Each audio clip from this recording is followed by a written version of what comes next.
Hey friends, are you ready?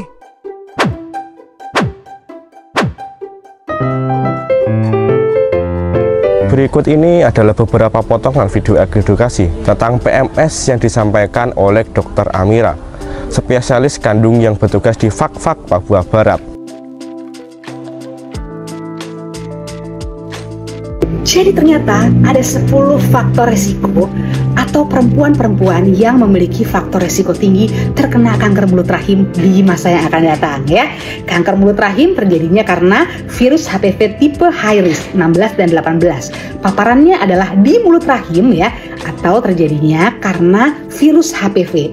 Infection virus HPV yang terjadi secara persisten, yang terus-menerus terjadi dan akhirnya menimbulkan perubahan sel dari sel normal menjadi sel yang tidak abnormal pada mulut rahim, baru terjadi kanker mulut rahim. Berapa lama sih penjalarannya atau prosesnya menuju kanker mulut rahim? Bisa 3-17 tahun, jadi sangat lama dan bisa dicegah.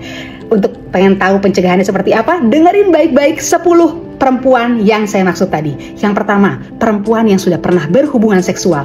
Semua perempuan yang sudah pernah berhubungan seksual punya resiko untuk kanker mulut rahim, terutama perempuan yang pertama kali berhubungan seks di bawah 20 tahun. Hati-hati ya. Kedua, perempuan yang sering melahirkan. Semakin sering melahirkan, semakin juga terpapar virus HPV semakin besar dan mungkin banget kena kanker mulut rahim. Ketiga, perempuan yang pernah menderita infeksi radang panggul tapi nggak diobati. Makanya harus berobat kalau misalkan sudah dikatakan oleh dokter punya infeksi radang panggul. Keempat, adalah perempuan yang pernah melakukan pemeriksaan IVA test atau pap smear atau tes HPV DNA sebagai deteksi dini kanker mulut rahim. Hasilnya positif, harus diobati tapi nggak mau berobat, malah pergi dan takut. Nah, hati-hati loh ya. Kelima, perempuan yang sering berganti-ganti pasangan seksual. Hati-hati ya. Perempuan yang berhubungan seks secara nggak aman, itu hati-hati banget. Kelima, perempuan yang punya penyakit menular seksual atau infeksi menular seksual tapi nggak diobati dan sudah diobati berulang lagi, itu bisa banget. Kelima, mungkin perempuannya aman tapi pria atau pasangannya yang nggak aman dan pasangannya tersebut yang berganti-ganti pasangan yang akhirnya memaparkan virus HPV ke mulut rahim seorang perempuan. Kedelapan, perempuan yang merokok, baik perokok aktif maupun perokok pasif. Kesembilan, perempuan yang punya genetik atau riwayat keluarga dengan kanker mulut rahim. Dan yang kesepuluh, yang terakhir tapi yang sangat amat penting dan gak kalah penting dari yang lain, yaitu perempuan yang tidak pernah mendapatkan vaksin HPV. Makanya saya selalu bilang bahwa vaksin HPV menjadi kebutuhan primer semua wanita di Indonesia, baik perempuan yang belum pernah berhubungan seks maupun yang sudah pernah berhubungan seks. Yang penting sebelum menopause ya. Semakin dini, semakin belum pernah berhubungan seks, semakin baik efektivitasnya untuk tidak terpapar virus HPV di masa yang akan datang. Ingat, vaksin HPV bukan mengobati ya, tapi mencegah agar tidak muncul virus HPV di masa yang akan datang. Tapi walaupun sudah vaksin HPV, ingat, tetap dijaga organ kewanitaannya, tetap dijaga dirinya, hubungan seks secara aman. Kalau sudah pernah vaksin HPV tapi masih berlaku seks yang tidak aman, tentunya akan punya resiko juga untuk kena kanker mulut rahim. Jadi, lakukanlah vaksin HPV, baik perempuan yang sudah pernah berhubungan seks maupun yang belum pernah berhubungan seks. Bagi perempuan yang belum pernah berhubungan seks, cukup diberikan vaksin HPV saja.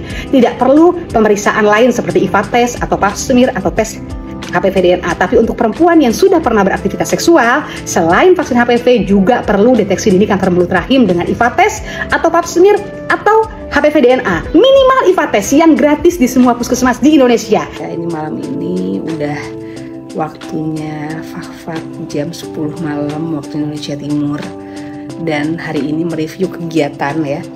Pesan yang mau disampaikan dari kegiatan hari ini ke kampung, mendapatkan dari 15 ibu hamil ada 3 yang sifilis reaktif ya. Artinya penyakit menular seksual. Gak bosen-bosen saya ingatkan untuk para orang tua, tolong banget jaga anak-anaknya, mau perempuan mau laki-laki. Apa pesannya? Pesannya adalah bahwa ketika anak-anak Anda hamil di bawah umur dan sudah mendapatkan penyakit menular seksual sifilis ini tentunya tidak diderita sendiri oleh anak perempuan atau anak laki-laki yang berhubungan, bisa saling menularkan dua-duanya ya. Jadi misalkan perempuannya seperti tadi hamil di bawah umur dengan sifilis reaktif atau dengan penyakit menular seksual yang disebabkan karena infeksi bakteri ini, tentunya laki-lakinya juga mungkin positif atau mungkin laki-lakinya yang memberikan kepada perempuannya. Jadi anak perempuan maupun laki-laki harus dijaga betul-betul. Yang namanya hamil di bawah umur dengan sifilis itu nanti adalah sebuah gerbang menuju penyakit HIV ya.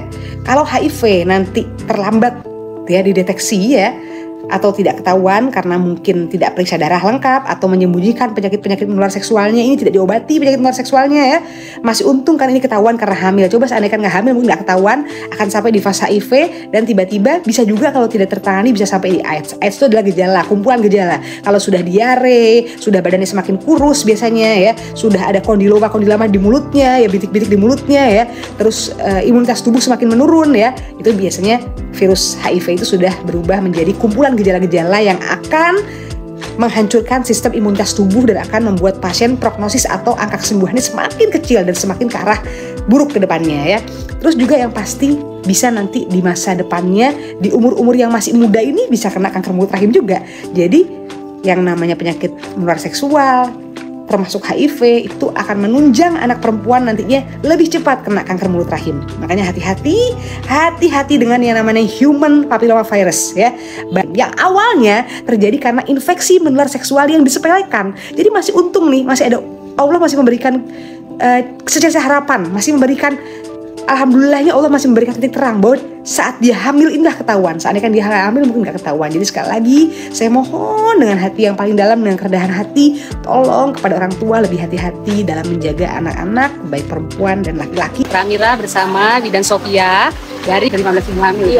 Dari 15 ibu hamil kita dapatkan ada 3 orang yang hamil di bawah umur, di bawah 20 tahun. Umur 16, 17, 18 ya. 3 orang, 3-3-nya sifilis reaktif. Jadi dari 15, 3-nya atau 20%-nya berarti adalah hamil di bawah 20 tahun dan menderita sifilis reaktif ya. Jadi artinya bisa jadi pasien kita ini yang sering hubungan tidak tentunya kan karena semuanya belum menikah ya. Bisa jadi pasangan ya belum menikah semuanya kan. Jadi bisa jadi pasien kita ini yang sering menjadi pasangan atau mungkin pacarnya ya kan. Jadi makanya kenapa kita selalu mengatakan bahwa hati-hati hindari seks bebas ya, dan hindari pernikahan di bawah 20 tahun ya kan, karena yang namanya pernikahan di bawah 20 tahun itu nanti kalau misalkan hamil ya bisa banyak resiko yang terjadi ya. Jadi kalau bisa ya namanya idealnya menikah dan hamil itu di atas 20 tahun ya kan, ketika sudah siap secara fisik dan mental itu ya. Dan tentunya yang kedua kehamilan di bawah umur ya, apalagi ini ada problemnya selain sifilis, unwanted pregnancy, kehamilan tidak diinginkan, unmarried, belum menikah, ya kan? Jadi jelas banyak hal yang perlu kita soroti untuk supaya jangan terjadi lagi sama pasien-pasien kita. Apa yang perlu disoroti dalam masa ini? Ternyata kok sifilisnya reaktif, ada penyakit menular seksual di dalamnya yang berhubungan banget sama ibu dan bayinya, ya kan? Ibunya kalau kena sifilis nih Sophia bisa apa? Bisa ada kerusakan di otot, di saraf-saraf, ya kan? Nah, bisa terjadi gangguan pada saraf-saraf dan juga menyebabkan kematian kalau misalkan jalan dengan baik. Nah, bayinya juga bisa kanker wanita, bisa kematian janin juga. Jadi mengancam gak cuma ibu dan bayinya, makanya tata laksananya kalau ibu hamil dengan sifilis adalah dengan diberikan injeksi antibiotik ya. Tadi kan ibu tanya kan kalau kanker serviks itu apakah pasti karena saya atau suami saya atau keluarga saya perempuan atau mungkin pasangannya yang jajan sembarangan akhirnya kena kanker mulut rahim ya kan.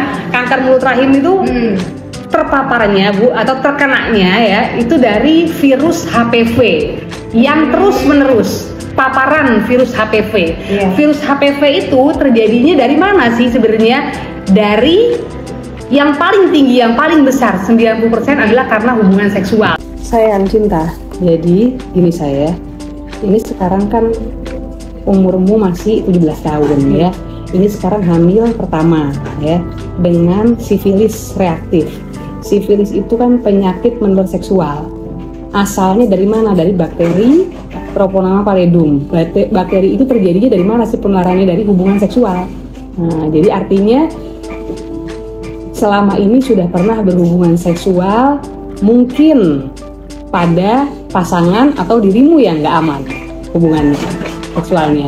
Jadi dari kecil sampai sekarang berapa kali pacaran? Sering lah ya, beberapa kali lah ya, lebih dari berapa kali sayang? 3 kali, 4 kali ada ya. Artinya sudah aktivitas seksualnya sudah lama, ya kan? Sudah mulai SD, SMP ya. Berarti kan sekarang ini kamu sudah lulus SMA sayang ya. Dari mulai SMP sudah aktivitas seksual. Nah sekarang ini menjalin pacaran berapa lama sama yang menghamilimu ini? 2 tahun.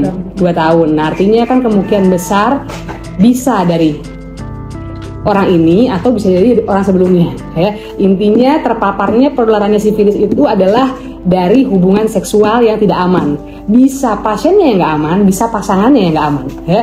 Jadi apa yang harus dilakukan sekarang, karena sifilis ini mengganggu nggak cuma masalahnya di ibunya tapi juga di bayinya. Bayinya bisa kelainan kongenital, ya, artinya bisa ada kelainan waktu kehamilannya, bisa kecacatan, ya, bisa ada masalah yang mengancam janinnya pada waktu nanti janinnya proses persalinan karena kelainan kongenital bayinya. Sementara ini sih dari usia kehamilanmu sudah 28 minggu, ya, artinya 7 bulan. Perkiraan lahirnya kurang lebih Oktober, ya. Aman, nggak ada masalah, tapi tetap harus injeksi obat antibiotik untuk sifilisnya. Dan selama dirimu diobati, pasanganmu juga harus diobati. Jadi pasanganmu sekarang di mana posisinya? Kerja? Iya. Kerja? Oke, nanti pasanganmu harus datang ke aku, ya. Berikutnya ajak pasanganmu ke sini, mau aku kasih tahu, ya. Jadi pasanganmu itu harus cek juga sifilis. Kalau misalkan pasanganmu memang sifilisnya juga reaktif, diobati juga pasangannya, laki-lakinya. Jadi nggak cuma dirimu sendiri yang berobat, pasangannya juga berobat, dua-duanya berobat.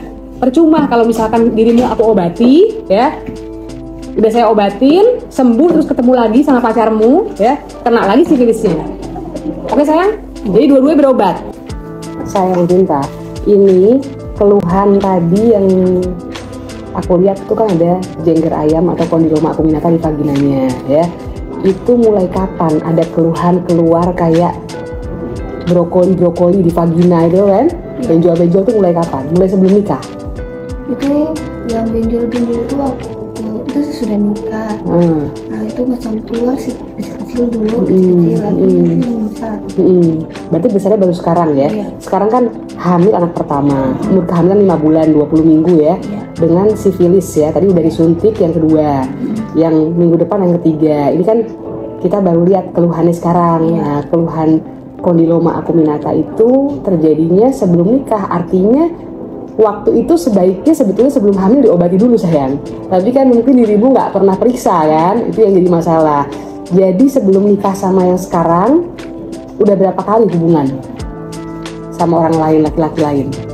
Jujur sama aku, pada waktu pas sebelum nikah berapa kali? 5 kali. 5 kali? Iya. Itu berarti dari umur berapa ya? Umurmu sekarang masih 19 tahun kan sayang kan?